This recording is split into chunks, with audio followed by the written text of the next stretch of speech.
ក្រីស្រឡាញ់ដ៏ស្មោះត្រង់នេះមិនចេះប្រែប្រួលតាមពិតទៅឆ្មាមួយក្បាលនេះបានពីការជើងប៉ុន្តែវាមានក្តីស្រឡាញ់ដែលមនុស្សគ្រប់គ្នាមិនអាចធ្វើបានទោះជាពួកវាមិនមានផ្ទះដ៏ប្រណិតពិតមែនគឺមានត្រឹមតែមេឈើការពារព្យុះភ្លៀងគឺគ្រប់គ្រាន់ទៅហើយនិងពួកគេមានភាពស្មោះត្រង់និងស្រឡាញ់គ្នាទៅវិញទៅមកកាលពី2ឆ្នាំមុនឆ្មាញីបានជួបគ្រោះថ្នាក់ចរាចរណ៍និងបានបាក់ជើងខាងក្រោយទាំងសងខាងនៅពេលនោះដែរគឺជាពេលដែលវាអស់សង្ឃឹមជាខ្លាំងរំពេចនោះដែរក៏លេចចេញនៅស្រមោលឆ្មាឈ្មោលនៅនឹងមុខវាភ្លាមចាប់តាំងពីពេលនោះមកឆ្មាឈ្មោលក៏មើលថែឆ្មាញីនោះរហូតមកហើយក៏ចាប់ផ្ដើមមានទំនាក់ទំនងស្នេហាឆ្មាឈ្មោលបានចេញទៅរកចំណីឯឆ្មាញីនៅរងចាំកន្លែងនៅពេលដែលឮសំឡេងប្តីរបស់វាមកឆ្មាញីក៏ស្ទុះចេញទៅទទួលភ្លាមបើទោះបីជាវាឈឺជើងពិបាកដើរក៏ដោយក៏វានៅតែចង់ឃើញមុខរបស់ឆ្មាឈ្មោលដែរពួកវាបានថើបគ្នាបញ្ជាក់ពីការនឹករលឹកគ្នាទៅវិញទៅមកមើលទៅឆ្មាឈ្មោលដូចជាស្រឡាញ់ឆ្មាញីខ្លាំងណាស់ក៏ប៉ុន្តែថ្ងៃនេះក៏បានលេចមុខភ្ញៀវដែលមិនបានអញ្ជើញមកភ្លាមនោះដែរឆ្មាឈ្មោលក៏បានអោបឆ្មាញីនឹងការពារយ៉ាងជាប់តាមពិតទៅឆ្មាសគ្រាន់តែមកស៊ីចំណីតែប៉ុណ្ណោះចាំដល់ពេលវាស៊ីឆ្អែតហើយឆ្មាឈ្មោលក៏ចេញទៅផ្ដល់មេរៀនឲ្យវាដឹងដៃម្ដងព្រោះតែនៅក្នុងចិត្តឆ្មាឈ្មោលនោះវាទុកឆ្មាញីសំខាន់ណាស់ទើបចាំដល់ឆ្មានោះចេញទៅបាត់វាចាត់ការឲ្យរៀងចាលម្ដងនឹងពេលដែលវាត្រឡប់មកវិញវាបានអោបឆ្មាញីដើម្បីកុំឲ្យឆ្មាញីភ័យគឺច្បាស់ណាស់ការរស់នៅរបស់ពួកវាគឺមិនសុខស្រួលនោះទេមានពេលខ្លះមានសត្វដទៃទៀតមកខំគ្នានៅចិត្តនោះពេលដែលឆ្មាឈ្មោលមិននៅឆ្មាញីតែងតែភ័យខ្លាចនិងរងចាំផ្លូវចំណេញទាំងអស់នេះគឺសុទ្ធសឹងតែជាច្បាប់របស់ធម្មជាតិរាល់ពេលឆ្មាឈ្មោលតែងតែបារម្ភពីឆ្មាញីខ្លាចវាស៊ីមិនឆ្អែតតែប៉ុណ្ណោះនៅពេលដែលបងស្រីដាក់ចំណីឲ្យពួកគេឆ្មាឈ្មោលឈរមើលចាំរហូតដល់ឆ្មាញីស៊ីឆ្អែតហើយទើបវាស៊ីតាមក្រោយ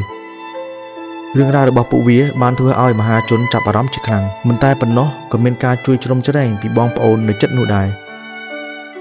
ហើយក៏មានបងស្រីចិត្តល្អម្នាក់យកឆ័ត្រមកបាំងឲ្យពួក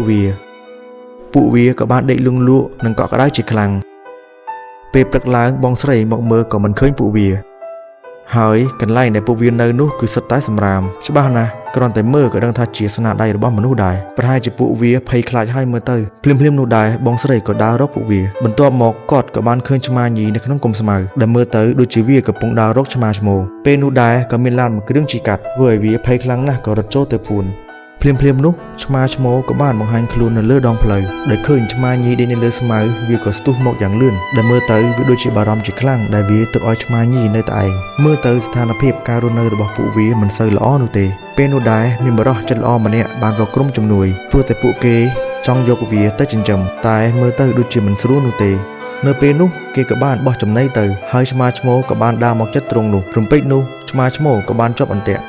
ពេលនោះដែរឆ្មាឈ្មោលប្រហែលជាគិតដល់ឆ្មាញីនឹងបារម្ភជាខ្លាំងដើម្បីចាប់ឆ្មាញីបានពួកគេយកឆ្មាឈ្មោលដាក់ក្នុងទ្រុងដៃរំពេចនោះឆ្មាញីក៏លេចចេញមកពេលដែលបានឃើញឆ្មាឈ្មោលជាប់ក្នុងទ្រុងដៃឆ្មាញីមិនបានគិតអ្វីច្រើននោះទេហើយក៏បានដើរចូលទ្រុងនោះតែម្ដងក្រោយពីចាប់ពួកវាបានហើយគេក៏បានយកវាទាំងពីរទៅព្យាបាលពេលដែលពិនិត្យនោះឆ្មាឈ្មោលមានសុខភាពមិនសូវល្អនោះទេហើយឆ្មាញីវិញរបួសជើងធ្ងន់ធ្ងរគ្រូពេទ្យក៏ប្រញាប់វះកាត់វាភ្លាមតែម្ដងដោយមានការមើលថែយ៉ាងដិតដល់ពីពួកគាត់ជើងរបស់ឆ្មាញីក៏ជាយ៉ាងឆាប់រហ័សទីបំផុតជើងរបស់វាក៏ត្រង់វិញនិងដើរបានជាធម្មតាកាលពីមុនបងស្រីក៏ធ្លាប់ចង់យកពួកវាទាំងពីរមកចិញ្ចឹមដែរហើយគាត់ក៏បានត្រៀមកន្លែងសម្រាប់ពួកវាទាំងពីរឥឡូវនេះពួកវាបានផ្ទះថ្មីយ៉ាងកក់ក្ដៅហើយនិងលែងជាឆ្មាអនាថាដូចពីពេលមុនដែរនិងជាចុងក្រោយនេះសុភមង្គលមិនស្ថិតនៅលើទ្រព្យសម្បត្តិនិងរូបរាងកាយឡើយអ្វីដែលសំខាន់នោះគឺស្មោះត្រង់នឹងគ្នាមួយនឹងមួយអ្វីនឹងប្រសើរឡើង